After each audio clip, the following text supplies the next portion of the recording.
we're looking at second order partial derivatives and the notation that's used to indicate what the order of differentiation is. When we differentiate a surface function with respect to x or y, what we're going to end up with is another function of x and y.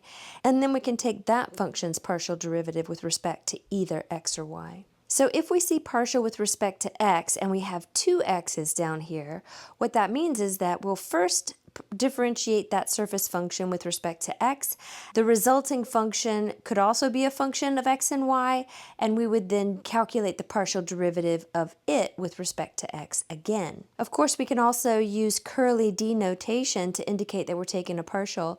If we're differentiating with respect to x twice, what that'll look like with curly D notation is that we take the first partial of f with respect to x, and then we take the partial with respect to x again of the resulting function. And a more compact notation representing the first partial with respect to x twice using curly D notation is this. Now similarly, if we were to find the partial with respect to y twice, that means we're going to take the first partial with respect to y of the function initially, and then when we get a new function that depends on two variables, we'll take the partial with respect to y again. Now with the f sub y notation, that's going to look like first partial of f with respect to y 2 times, but with the curly D notation, what that looks like is first partial with respect to y, and then take the resulting function and differentiate with respect to y again. And a more compact notation for that is curly D squared f over curly dy squared. Now, when we're differentiating with respect to x first and with respect to y second, and by the way, it's very common to abbreviate the words with respect to with the acronym WRT. So I'm switching to that acronym down here. So let's notice we're looking at the F notation and the curly D notation and comparing those. With the F notation, if I'm differentiating with respect to x first, then I would take the original function and differentiate with respect to x.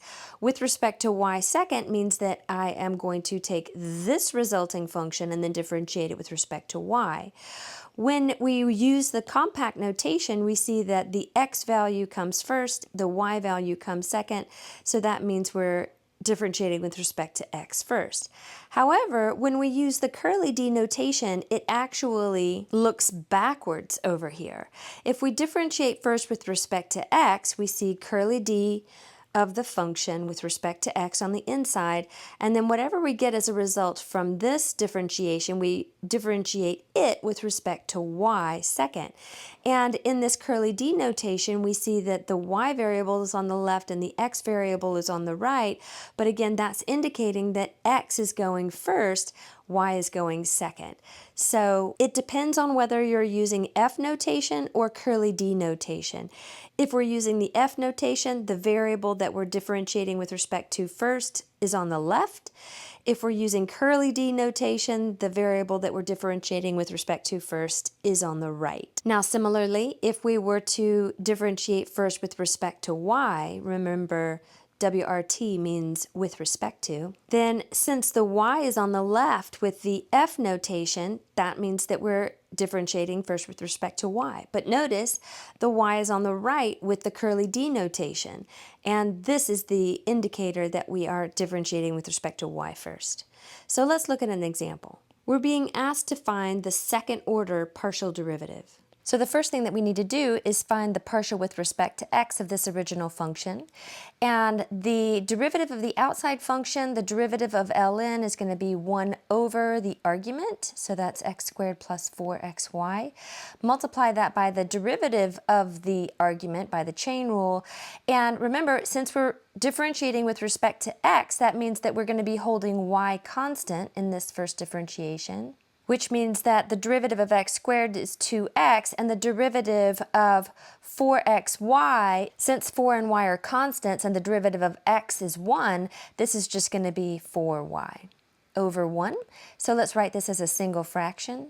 And so what we have here is the partial with respect to x, which is itself a function of x and y.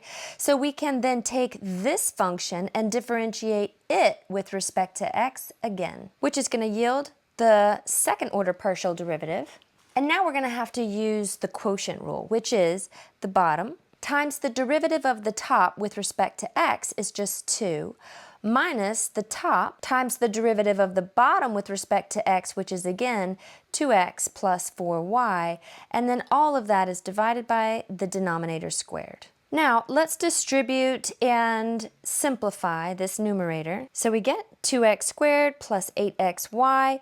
We're going to, first of all, need to FOIL these binomials together. So let's actually do that first and wait to distribute in that negative. So we're going to have, squaring this first quantity is 4x squared, 2x times 4y, which is 8xy. We've got that twice, again from that inside multiplication, and then the last multiplication is going to be plus 16y squared. And let's leave that denominator as x squared plus 4xy quantity squared. So let's now distribute this negative into the parens and combine like terms in the numerator. So we'll end up with this 2x squared minus 4x squared is going to give us negative 2x squared. Once we distribute in this negative, one of these 8xy's is going to cancel with this 8xy, and then we'll just be left with minus 8xy from that second one and negative 16y squared. And we're still over that same denominator, and this is a fine place to leave this one. So let's go into part B. For part B, we can see in the notation that first we're supposed to differentiate with respect to x, and second we'll differentiate with respect to y.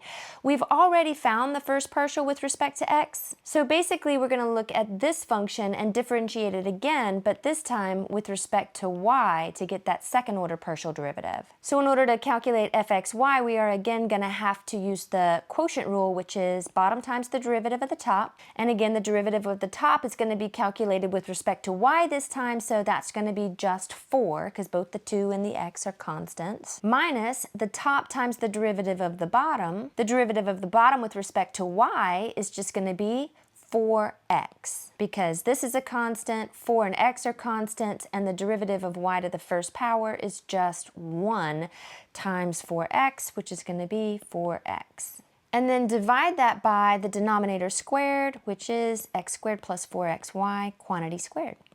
And now we just need to simplify. So again, let's distribute and combine like terms in the numerator. So we'll start by distributing the 4 in, 4x squared plus 16xy. This time it's pretty easy to distribute in the 4x and the negative at the same time, so we'll have minus 8x squared minus 16xy. And this is all over that denominator, x squared plus 4xy, quantity squared.